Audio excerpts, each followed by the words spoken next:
Hello students, this is the next video. इसमें अपने को प्रूफ करना है work done in adiabatic expansion. ठीक है, अब सबसे पहले एडियाबेटिक प्रोसेस क्या होता है। Adiabatic process is that process in which ना जहाँ पर सिस्टम ना हीट को एब्जॉर्ब करता है ना हीट को रिलीज करता है। मतलब जो डी क्यू है, डी क्यू क्या होता है, ज़ीरो।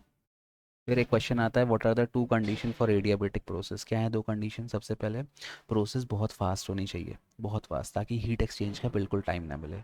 एंड सेकेंड चीज़, ये जो वॉल है कंटेनर की, ये इंसुलेटेड होनी चाहिए ताकि ना हीट अंदर जाए ना हीट बाहर निकले। ठीक, तो this is the condition for adiabatic process. अब एडियाबेटिक एक्सपेंशन हो रहा है, तो consider N mole of a gas is present in a container where P1, V1 and T1 are the initial pressure, volume and temperature of the gas. Now suppose the gas is expanding adiabatically. ये एक piston लगा है बेटा, ये जो dotted line ये बनी है, इस पिस्टन का एरिया ए है। अब जैसे गैस एक्सपैंड होगी it will exert some pressure on the piston. तो पिस्टन अपना यहाँ सपोज इनिशियल पोजीशन यहाँ से मूव करके यहाँ पे पिस्टन पहुँचे। डायग्राम में जो आपको दिख रहा है ये नई पोजीशन है पिस्टन की।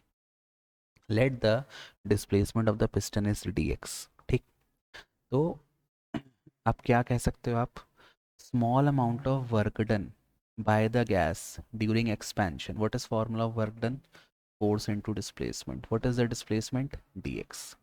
तो dw हो गया फोर्स। अच्छा, फोर्स का फॉर्मूला क्या होता है, pressure into area into dx। अब यहाँ ध्यान से देखो, एरिया इनटू स्मॉल डिस्प्लेसमेंट, ये पिस्टन का एरिया इनटू स्मॉल डिस्प्लेसमेंट, ये क्या हो जाएगा, small volume. A into D X हो जाएगा D V, change in volume of the gas, कितना गैस एक्सपैंड हुआ। तो इसको मैं लिख सकता हूँ D W is equal to P A D X will be D V. अब मुझे क्या करना है, मुझे प्रेशर को रिप्लेस करना है, क्योंकि यहाँ पे डी वी है तो मुझे सब कुछ वॉल्यूम के टर्म्स में चाहिए। अब क्योंकि एडियाबेटिक प्रोसेस हो रहा है तो मैं क्या यूज़ करूँगा, P V gamma is a constant. तो पी कितना आ जाएगा, के अपॉन वी का power gamma, this is equal to K V का पावर माइनस गामा। इसको मैं यहाँ पुट कर दूंगा, तो डी डब्ल्यू आ गया के वी का power minus gamma into D V. ठीक, now this is the small amount of work done. मुझे पूरा वर्क डन निकालना है। पूरा वर्क डन कैसे निकालूंगा, by integrating D W and D V. D W तो जीरो से डब्ल्यू जाएगा तो उसको लिखने की ज़रूरत नहीं है। डी वी कहाँ से आ रहा है, from volume V one to volume V two, है ना। प्रेशर मतलब नए पोजीशन पे पहुंचने के बाद गैस का प्रेशर P2 हो गया, वॉल्यूम V2 और टेम्परेचर T2। ध्यान रखना आइसोथर्मल में टेम्परेचर कांस्टेंट था, इसलिए मैंने वहाँ पे टेम्परेचर मेंशन नहीं किया है पिछले डेरिवेशन में, बट एडियाबेटिक में टेम्परेचर चेंज होता। नाउ इंटीग्रेट करो, इंटीग्रेशन ऑफ डी डब्ल्यू कितना आता है, डब्ल्यू सबसे इंपॉर्टेंट।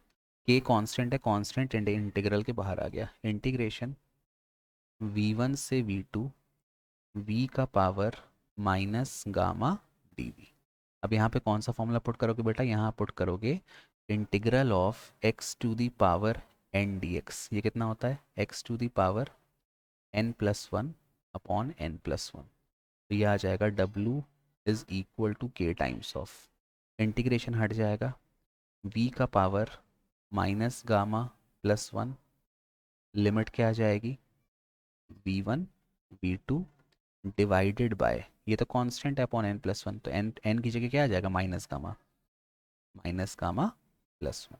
ठीक, इतना आई थिंक क्लियर है आप लोग को। अब इसके आगे अपन बढ़ते हैं। ठीक, सब सॉल्व करना है, बहुत ईजी है।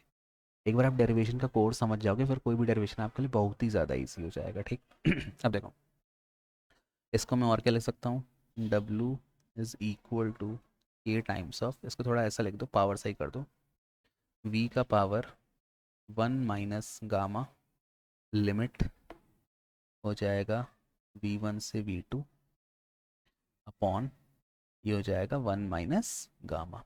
अब आप लिमिट पुट कर दो, W is equal to K times of, ये हो जाएगा V2 one minus gamma minus V1 one minus gamma, upper limit minus lower limit, है ना।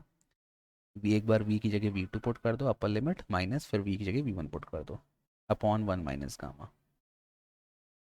हाँ, अब बस आपको थोड़ा यहाँ पे ध्यान देना है। अब देखो ये कांस्टेंट K है, अब K को मेरे को रिप्लेस करना है।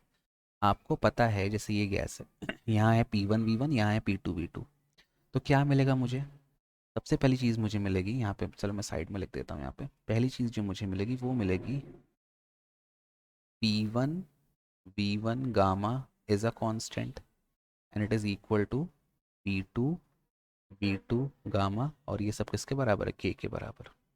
तो जब मैं K को मल्टीप्लाई करूंगा, एक बार K V2 होगा और एक बार K V1 होगा, तो जब मैं K को V2 से मल्टीप्लाई करूंगा तो मैं कौन सी वैल्यू पुट करूंगा, P2 V2 गामा। और जब मैं K का मल्टीप्लाई V1 से पुट करूंगा करूंगा तो K की वैल्यू में क्या पुट करूंगा, P1 V1 गामा। तो आपका W आ जाएगा, W will be equal to, K multiply करो, कितना पुट करोगे V2 में, P2 V2 गामा, तो ये हो जाएगा P2 V2 gamma into V2 का पावर 1 गामा, माइनस जब यहाँ K मल्टीप्लाई होगा तो P1 V1 gamma into V1 का पावर 1 - गामा अपॉन 1 - गामा। ठीक है, अब आगे बढ़ते हैं। देखो ये V2 का पावर माइनस गामा और ये V2 का पावर 1 - गामा ऐड करेंगे तो माइनस गामा प्लस गामा क्या हो जाएंगे, कैंसिल। तो सिंपली यहाँ आपको बचेगा W is equal to P2 V2 minus, यहाँ भी minus gamma plus gamma cancel, P1 V1 upon 1 - gamma. अब मेरे को जो आंसर चाहिए बेटा वो P2 V2 या P1 V1 के टर्म्स में नहीं चाहिए, मेरे को जो आंसर चाहिए वो टेम्परेचर T के टर्म्स में चाहिए, गैस कांस्टेंट R के टर्म्स में चाहिए। तो अब मैं यहाँ पे क्या करूँगा, अब मैं यहाँ पे अप्लाई करूँगा आइडियल गैस इक्वेशन। क्या होती है आइडियल गैस इक्वेशन, पहले कंडीशन के लिए क्या हो जाएगी, P1 V1 is equal to nRT1, ये हो जाएगी। दूसरे के लिए क्या हो जाएगी, P2 V2 is equal to nRT2। तो P2 V2 की जगह I will put W will be equal to, यहाँ मैं रख दूंगा nRT2 माइनस P1 V1 की जगह nRT1 अपॉन 1 - गामा। अब इसमें कॉमन क्या है, W आ जाएगा nRT2 minus T1 upon 1 - gamma. This is the formula for work done in adiabatic process. ठीक है, तो I hope this is clear to you, बन जाएगा आपको।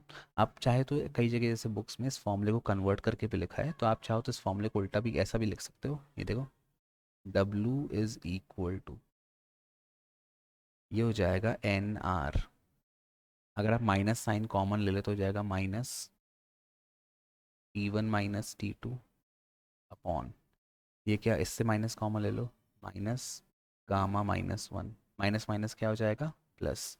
तो एक और फॉर्मूला जिसका बन जाता है, जो बुक्स में जनरली इस फॉर्म में दिया रहता है, NR T1 minus T2 upon gamma -1। ऐसा जनरली इस फॉर्म इसलिए लिखते हैं कि जो रेशियो, ये गामा क्या है, रेशियो ऑफ स्पेसिफिक हीट, और आपने पढ़ा भी है कि monoatomic, diatomic, triatomic, इसकी वैल्यू 1 से बड़ी आती है। तो मतलब ये चीज़ ऐसे पॉजिटिव आ जाए, यार आंसर में कोई फ़र्क नहीं आएगा, चाहे आप ये फॉर्मूला पुट करो चाहे आप ये फॉर्मूला पुट करो, आपका आंसर सेम आएगा। I hope it is clear to you. Thank you for watching, bye bye, keep loving, keep supporting.